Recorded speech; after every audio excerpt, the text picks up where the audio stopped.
Bismillahirrahmanirrahim. Assalamualaikum warahmatullahi wabarakatuh. Perkenalkan, nama saya Hifzul Hilmi. Saya merupakan mahasiswa STMIK Lombok, Praya, Kabupaten Lombok Tengah.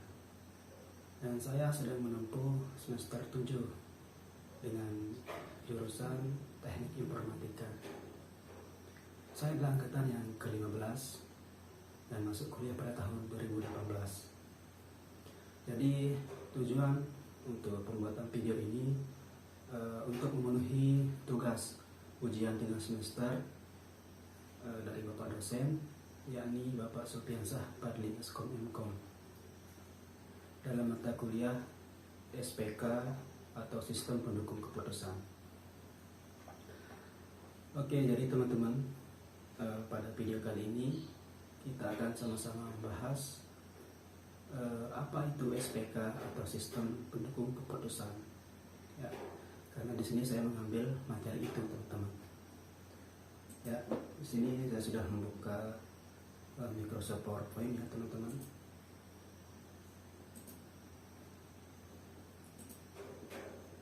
Ya. Jadi sebelum kita melangkah lebih jauh ke SPK ya, jadi kita harus tahu dulu apa itu keputusan, teman-teman. Ya. Jadi keputusan itu ya merupakan suatu hasil dari proses pemilihan dari berbagai pilihan yang ada, teman-teman. Ya. Misalnya ini ya, saya beri contoh. Misalkan kampus saya nih ya, atau sekolah teman-teman atau lembaga atau dimanapun mengadakan program beasiswa untuk beberapa mahasiswa, untuk beasiswa ya. Tentunya di sana pihak kampus akan memilih ataupun menyeleksi ya beberapa mahasiswa. Misalkan ada 3 nih mahasiswa ya, ada 3 mahasiswa, ada mahasiswa A, ada mahasiswa B, dan juga ada mahasiswa C misalkan ya. Nah, dalam memilih ya, apa itu yang saya sebutkan tadi, itu ada namanya kriteria yang akan dipilih. Misalkan dari nilai, misalkan keaktifan, kerajinan, ataupun kerapian. Nah, misalkan kampus tersebut memilih mahasiswa A ya, dengan alasan misalnya nilainya paling tinggi misalkan, atau kampus tersebut memilih mahasiswa B karena keaktifan ataupun kerajinannya gitu, ataupun kampus tersebut memilih mahasiswa C dengan alasan kerapian atau mungkin memiliki sesuatu yang lebih baik gitu. Nah, itu contoh sedikit tentang pengambilan keputusan, teman-teman. Ya, yang dilakukan ya dari berbagai pilihan atau opsi yang akan kita ambil satu ya atau beberapa yang akan diambil sebagai keputusan gitu, teman-teman.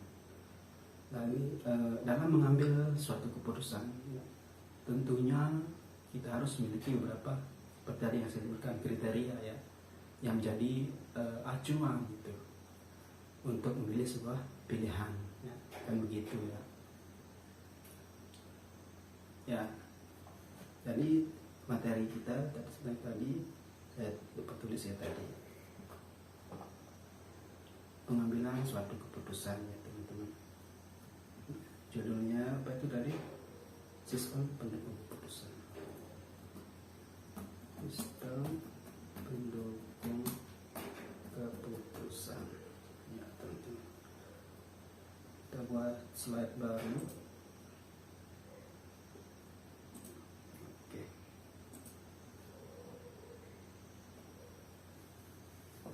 Pengambilan suatu keputusan ya. Pengambilan suatu keputusan. Yang tadi ada keputusannya, pengertian dari keputusan, yakni saya ulang lagi ya, keputusan itu merupakan suatu hasil dari proses pemilihan ya, dari berbagai pilihan yang ada, merupakan ya, suatu hasil dari proses pemilihan ya,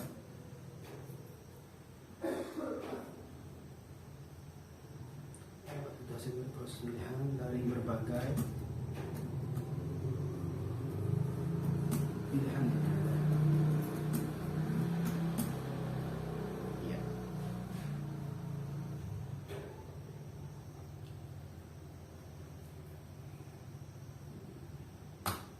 Oke, jadi kita lanjut ya. Dalam menentukan ataupun mengambil suatu keputusan, teman-teman, didasarkan pada kriteria ya. Nah, apalagi kalau kita mempunyai banyak pilihan, teman-teman, misalkan ya, dan misalkan pada pilihan tersebut akan diambil satu.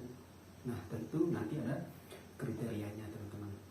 Nah, dari kriteria itulah nanti yang akan menjadi fungsi utama atau menjadi pembeda antara pilihan A, B, C, dan seterusnya, teman-teman ya.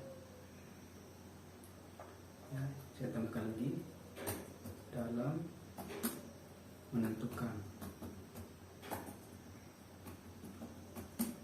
pilihan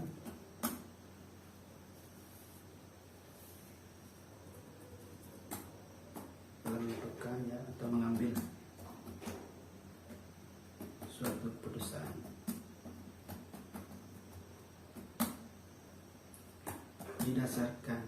didasarkan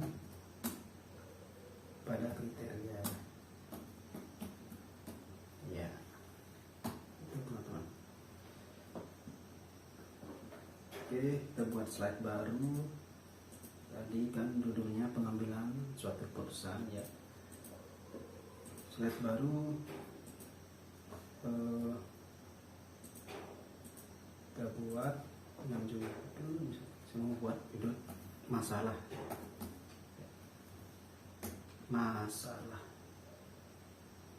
Oke. Nah, dalam proses pengambilan suatu keputusan, teman-teman ya, itu tidak lepas dari masalah apa yang terjadi, kenapa dilakukan sebuah pengambilan keputusan.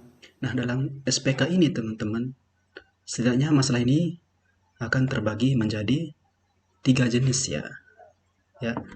Oke. Masalah terbagi ya menjadi 3 jenis. Oke. Masalah terbagi menjadi 3 jenis. Di sini yang pertama ada masalah terstruktur, teman-teman. Ya. Dan masalah terstruktur. Dan masalah terstruktur.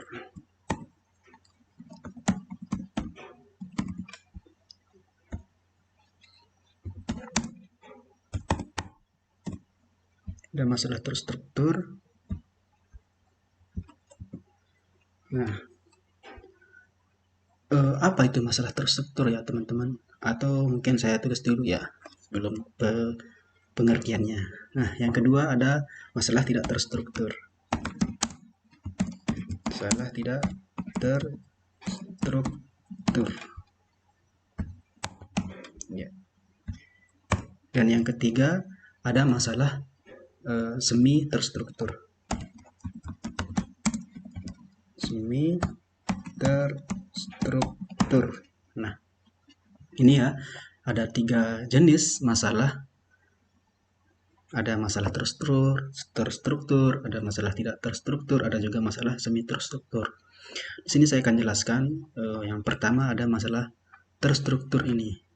Jadi untuk masalah terstruktur ini ya, teman-teman, secara singkatnya ini adalah masalah yang memang akan sering terjadi berulang kali gitu ya, teman-teman. Atau secara rutin ya. dalam sebuah kegiatan atau pekerjaan. Ya, teman-teman. Sekali lagi saya ulangi ya, masalah terstruktur itu adalah masalah yang memang akan sering terjadi berulang kali atau secara rutin dalam sebuah kegiatan atau pekerjaan. Itu teman-teman. Di sini yang kedua ada masalah tidak terstruktur. Masalah tidak terstruktur ini masalah yang jarang terjadi dan bersifat tidak rutin. Artinya masalah ini hanya terjadi dalam kondisi tertentu saja, teman-teman. Ya, itu yang masalah tidak terstruktur. Saya ulangi lagi, masalah yang jarang terjadi dan bersifat tidak rutin ya. Artinya masalah ini hanya terjadi dalam kondisi tertentu saja. Baik, yang ketiga ada masalah semi terstruktur, teman-teman. Nah, masalah semi terstruktur ini intinya kalau ini ya, kita sudah mendapatkan sebuah keputusan yang didapat di aplikasi ataupun sistem yang kita buat, tapi keputusan tersebut belum dapat kita jadikan sebagai keputusan yang final gitu.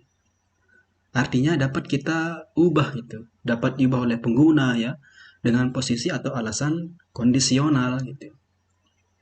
Sebagai contoh misalkan, kita mempunyai sebuah aplikasi sistem keputusan atau sistem pendukung keputusan untuk menentukan barang apa yang layak yang akan dibeli pada tahun ini atau tahun 2021 ini. Nah, pilihannya beli laptop atau HP nih. Nah, ya, pilihannya ada dua nih. Beli laptop ya atau HP gitu. Nah, berdasarkan hasil analisis atau perhitungan ya, ternyata sistemnya mengatakan bahwa laptop lebih layak dibeli pada tahun ini ketimbang handphone atau HP gitu.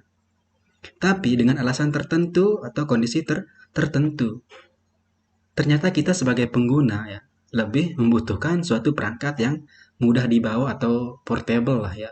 Lebih enak dibawa gitu, bisa dimasukin ke kantong gitu. Nah, maka dari itu keputusan dari aplikasi tadi yang mengatakan bahwa laptop lebih layak dibeli ya, itu tidak bisa kita abaikan dalam artian begitu. Nah, kemudian kita akan memilih opsi untuk membeli HP. Karena kenapa? Karena alasannya tadi mudah dibawa dan apa itu bisa dimasukin ke kantong dan lain sebagainya misalkan. Nah, itu adalah masalah semi terstruktur gitu. Dari keputusannya itu sudah ada, tapi belum final, karena kita bisa mengubahnya. Nah, itu adalah masalah semi terstruktur. Dan ini juga sangat kerap terjadi dalam beberapa kasus gitu, teman-teman. Oke ya. Saya tulis sedikit tadi ya penilaian masalah terstrukturnya. Jadi, masalah ya, masalah yang misalkan masalah yang sering terjadi lah ya, masalah yang sering terjadi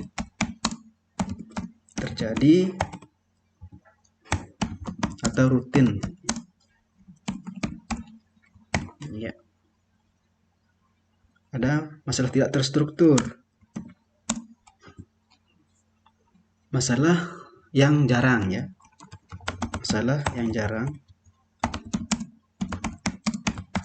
jarang terjadi. Nah, masalah yang jarang terjadi atau gimana ya, tidak pasti gitu, atau tidak pasti ya. Yang terakhir tadi ada masalah semi terstruktur, teman-teman. Sudah menghasilkan ya, sudah menghasilkan sebuah keputusan atau keputusan ya, sudah menghasilkan keputusan namun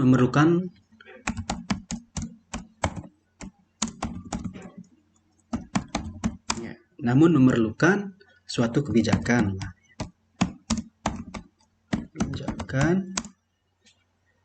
oleh si pengguna.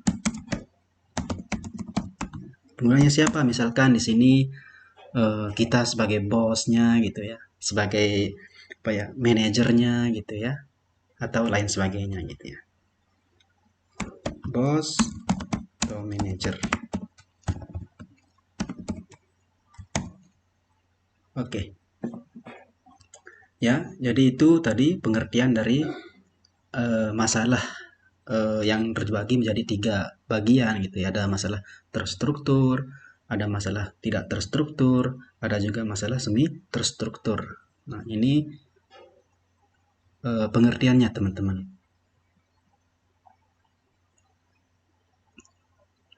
Oke, kita lanjut ke slide berikutnya teman-teman. Ada, oke saya beri judul ya. Ada tahapan dalam pengambilan keputusan. Oke. Sini ada tadi setelah masalah ya. Sini ada pengambilan suatu keputusan, tahapan dalam pengambilan keputusan. Sini yang pertama ya teman-teman, ada identifikasi ya. Identifikasi. Identifikasi suatu masalahnya. Ya. Yang kedua ada pemilihan model. Pemilihan model pemecahan masalah. Pemecahan masalahnya. Kemudian yang ketiga ada pengumpulan data, teman-teman. Pengumpulan data. Ya. Kemudian ada mengimplementasikan model. Ya. Implementasikan model. Nah, selanjutnya ada juga mengevaluasi dari data gitu. Evaluasi dari data. Ya. Ada juga melaksanakan solusi terpilih. Ya. Melaksanakan solusi terpilih. Oke, teman-teman. Jadi ini merupakan tahapan dalam pengambilan suatu keputusan ya. Jadi ada 6 tahapan pengambilan suatu keputusan dalam SPK ini. Ya, bisa diingat ya teman-teman. Saya sudah tuliskan slide-nya ini. Jadi ingat ya, ada 6 tahapan dalam pengambilan suatu keputusan. Ada identifikasi suatu masalahnya, ada pemilihan model pemecahan masalahnya, ada pengumpulan data, ada mengimplementasikan model, ada mengevaluasi dari data, dan juga yang terakhir ada melaksanakan solusi terpilih. Oke, saya buat slide baru lagi teman-teman. Ya, saya beri judul dengan manfaat penerapan SPK.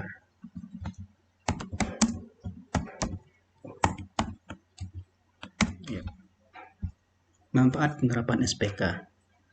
Jadi yang akan kita bahas selanjutnya ini adalah manfaat penerapan SPK. Jadi apa sih manfaat kita menggunakan SPK ini ya teman-teman? Jadi menurut saya juga sih, apapun itu yang kita pelajari ya, pasti insya Allah ada manfaatnya gitu ya. Apalagi tentang SPK ini teman-teman. Jadi ada banyak sekali manfaat yang akan kita dapatkan kita mempelajari ataupun ketika dalam menggunakan SPK ini. Oke. Jadi di sini yang pertama ya, ada memperkecil, saya tulis ya. Ada memperkecil atau meminimalisir ya, minimalisir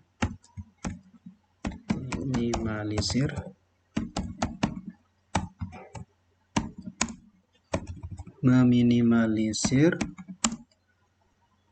kesalahan yang tidak seharusnya terjadi gitu. Yang seharusnya tidak terjadi. Oke. Yang manfaat yang pertama di sini ada memperkecil atau meminimalisir kesalahan yang seharusnya tidak terjadi, teman-teman. Ya. Ini dalam sebagai contoh misalkan karena kita akan memilih sebuah pilihan ya. dari banyaknya pilihan yang ada. Maka dari itu kita akan ada proses analisis ya ataupun perhitungan gitu. Nah, apabila kita melakukannya secara manual gitu teman-teman ya, yang dikhawatirkannya nanti kita akan menemukan sebuah kesalahan dalam menghitung data gitu teman-teman. Ya. Ada kesalahan ataupun kekeliruan ya yang terjadi ketika kita masukkan data gitu ataupun menghitung data, menginput juga ya. Maka dari itu dengan adanya SPK ini ya, kita dapat memperkecil kesalahan yang seharusnya tidak terjadi gitu teman ya. Nah, itulah manfaatnya SPK ini. Kemudian yang kedua, ada dapat memprediksi memprediksi masa depan. Ya. Dapat memprediksi masa depan. Nah, oke mungkin agak lucu atau gimana ya teman-teman. Tapi ini masa depan di sini yang dimaksudnya ya adalah yang tadi misalnya ya. Kaitannya dengan hasil dari suatu keputusan. Ya. Karena dari perhitungan tadi ya, maka akan menghasilkan suatu keputusan. Ya. Nah, itu yang dimaksud dengan masa depan gitu ya teman-teman.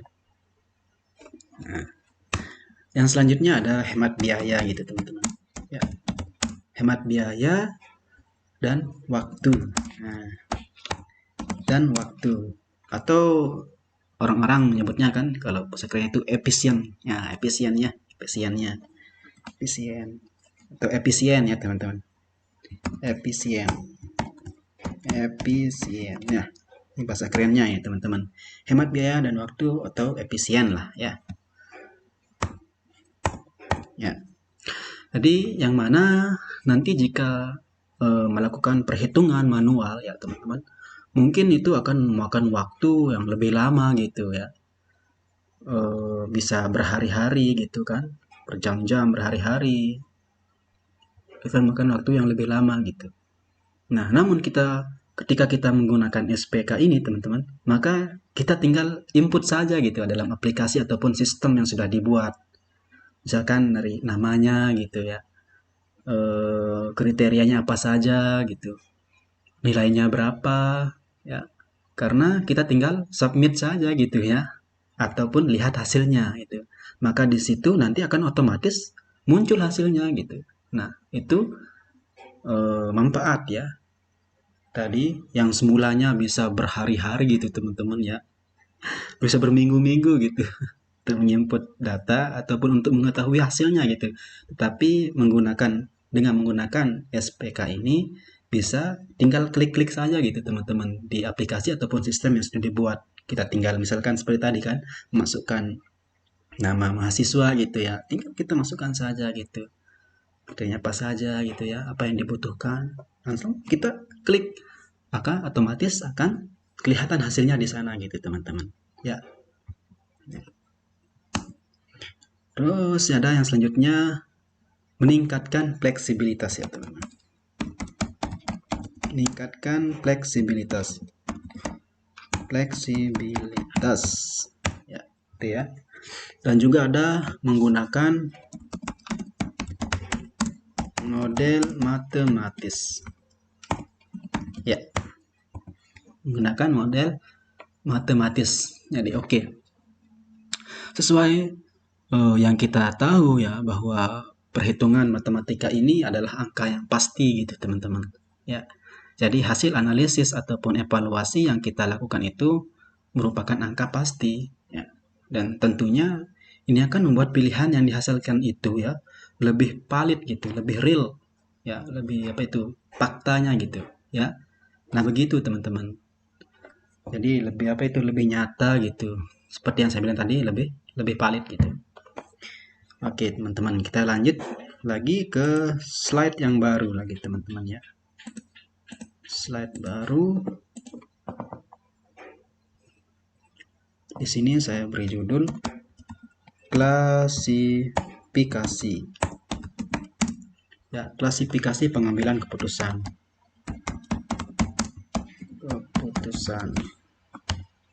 Ya. Oke. Jadi untuk pengambilan keputusan atau teknik keputusan ini teman-teman, secara garis besar itu ada dua jenis ya, ataupun ada dua model gitu teman-teman. Ya, oke saya tulis lagi. Ada dua macam model. Oke.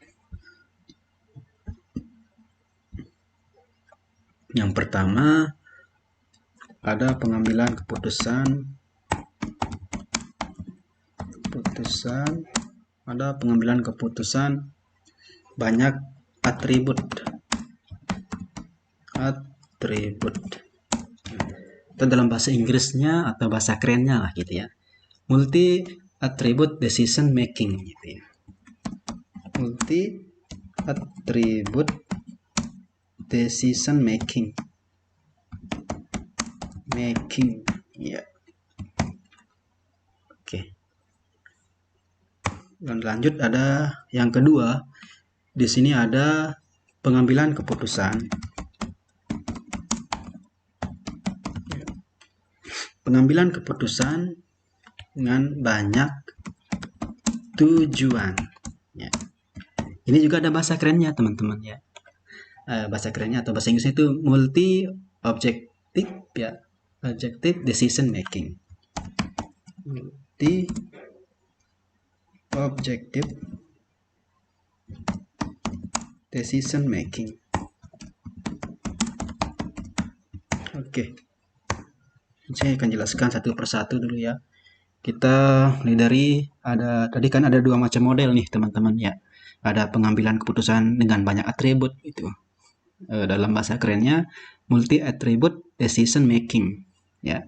Dan yang kedua ada pengambilan keputusan dengan banyak tujuan, yakni multi objective decision making. Oke, kita bahas yang pertama ini teman-teman. Jadi model pengambilan keputusannya nanti itu ya akan digunakan untuk menentukan alternatif terbaik gitu teman-teman ya. Alternatif terbaik atau pilihan terbaik dari beberapa pilihan yang ada. Nah, simpel sekali ya. Jadi sekali lagi ada model pengambilan keputusannya nanti itu akan digunakan untuk menentukan alternatif terbaik atau pilihan terbaik dari beberapa pilihan yang ada gitu teman-teman ya. Lalu yang kedua ada pengambilan keputusan banyak tujuan atau multi objective decision making. Nah, ini kita tidak memilih alternatif yang terbaik ya, atau tidak memilih pilihan yang terbaik gitu teman-teman. Tapi lebih kepada menentukan jumlah ya produksi untuk masing-masing pilihan gitu ya, yang akan memaksimalkan atau jumlah tujuan yang ada ya. Jadi sangat beda sekali artinya ya teman-teman. Kita misalkan gimana ya, sebagai contoh gitu, sebuah perusahaan ya, sebuah perusahaan ini memproduksi dua macam gelas gitu teman-teman ya, dua macam gelas. Yang pertama ya, gelas yang ada pegangannya gitu, gitu. Kemudian yang kedua ya, gelas yang tidak ada pegangannya gitu. Tidak ada pegangannya gitu teman-teman. Jadi haus nih teman-teman. Maaf ya. Oke. Yang tidak ada pegangannya gitu. Nah, barang-barang ini diproduksi dengan waktu kerja sekian menit atau sekian jam gitu teman-teman ya. Misalkan nih, produk yang pertama atau gelas yang pertama ya diproduksi 2 jam gitu teman-teman. Kemudian untuk produk ataupun gelas yang kedua itu hanya memakan waktu 1 jam kurang gitu ya. Nah, setiap gelas memberi keuntungan yang berbeda-beda gitu. Mungkin gelas yang satu untungnya lebih banyak gitu. Yang gelas yang kedua untungnya lebih sedikit misalkan. Ya. Nah, untuk memecahkan masalah ini teman-teman, dia nanti akan ada perhitungan gitu ya. Misalkan berapa jumlah gelas yang pertama atau gelas yang ada pegangannya itu untuk diproduksi gitu. Untuk memaksimalkan keuntungan dan untuk meminimalisir waktu kerja atau lebih efisiensi gitu teman-teman.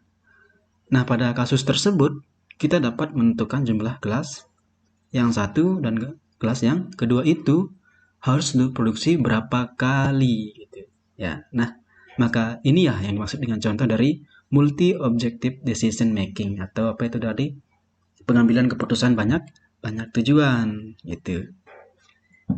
Ya,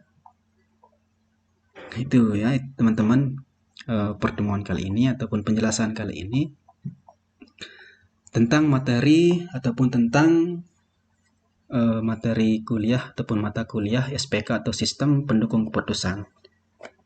Semoga teman-teman ada pemahaman ya, walaupun sedikit ya, walaupun saya menyampaikannya ada beberapa kesalahan, jadi saya mohon maaf ya. Tapi teman-teman harus ingat ya, dan saya sudah membuat slide-nya ini teman-teman. Nah, mungkin cukup sekian dulu ya teman-teman untuk pertemuan kali ini ya. Jika teman-teman belum paham, bisa untuk diputar ulang lah videonya gitu ya. Dan jangan lupa untuk like ya. Like ataupun komen dan subscribe lah gitu ya.